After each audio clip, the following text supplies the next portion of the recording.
এক সময় ছিল এক শান্ত গ্রাম। সেখানে সবাই সুখে দুঃখে মিলেমিশে বসবাস করত।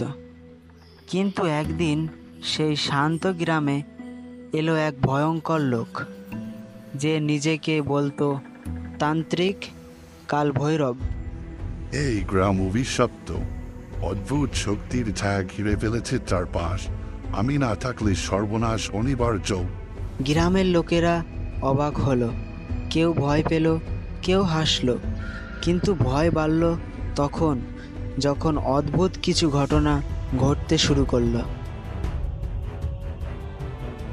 কে শুরু হলো বলতো আমাদের এই গ্রামে? আমার গরুটা সেদিন হঠাৎ করে মারা গিয়েছে। এদিকে গ্রামের সব কিছুই দেখছি, সব পশু পাখি সব কিছুই মারা যাচ্ছে। কি হলো বলতো? হ্যাঁ ভাই, তুই ঠিক কথা বলেছিস। আমিও তো কিছু বুঝতে পারছি না। আমার বাচ্চাটাও অনেক অসুস্থ। আরে হ্যাঁ, আমার ছাগলটাও তো অনেক অসুস্থ। কি যে হচ্ছে আমাদের এখানে, কিছুই তো বুঝতে পারছি না। তান্ত্রিক সুযোগ বুঝে গ্রামের মানুষের কাছে দাবি করতে শুরু করলো। সোনা দানা, গহনা গাঠি, ধন রত্ন, আরো অনেক কিছু। আমার মন্ত্র শক্তি চাইলে ভূত তাড়াতে পারে, কিন্তু তার জন্য চাই সোনা দানা, গহনাগাটি ও উপযুক্ত বলি। এই গ্রামেই বাস করত রামু। সে গরিব ছিল, কিন্তু ছিল এক বুদ্ধিমান কৃষক। সে বুঝতে পারল কিছু একটা গড়বড় আছে। কাজকর্ম ফেলে সবাই শুধু ভয় আর মন্ত্র নিয়ে পড়ে আছে। কেউ প্রশ্ন করে না কিভাবে সে এগুলো করছে। রাতের অন্ধকারে রামু লুকিয়ে তান্ত্রিককে অনুসরণ করল। সে যা দেখল তাতে তার সন্দেহ নিশ্চিত হয়ে গেল। আরে, এই তান্ত্রিক লোকটা তো নাটক করছে, এ তো ভণ্ড। রাজু ভাবল গ্রামের লোকদেরকে বোঝাতে হবে, যে যাতে তারা সাবধান হয়ে যায়। সে অনেক চেষ্টা করলো গ্রামের সবাইকে বোঝানোর জন্য, কিন্তু গ্রামের লোকেরা তার কথা কোনোভাবেই বিশ্বাস করলো না। তাকে উল্টো পাল্টা বলে গালি দিতে থাকলো। তুই কি পাগল নাকি রে? যদি তোর কথা ভুল হয় তাহলে তো তোর সর্বনাশ হবে। তখন তুই কি করবি? রাজু সিদ্ধান্ত নিল তাকে কিছু একটা করতে হবে। সে নিজেই সত্য প্রমাণ করবে। সে নিজেই তার নিজের জমিতে বড় একটা গর্ত তৈরি করলো এবং পরে সে পাতা দিয়ে ফাঁদ তৈরি করলো।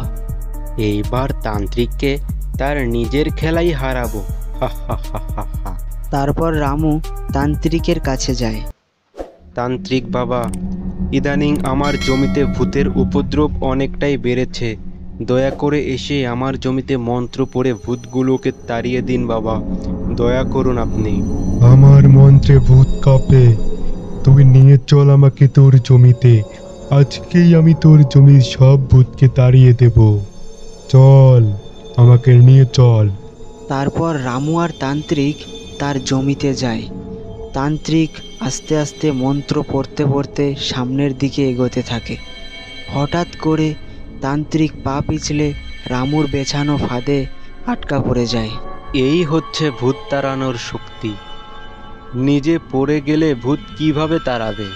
তারপর রামু তান্ত্রিককে গর্ত থেকে উঠিয়ে গ্রামের সবার সামনে উপস্থিত করে এবং তান্ত্রিক তার সমস্ত ভুল এবং অপকর্ম স্বীকার করে। আমি নাটক করতাম।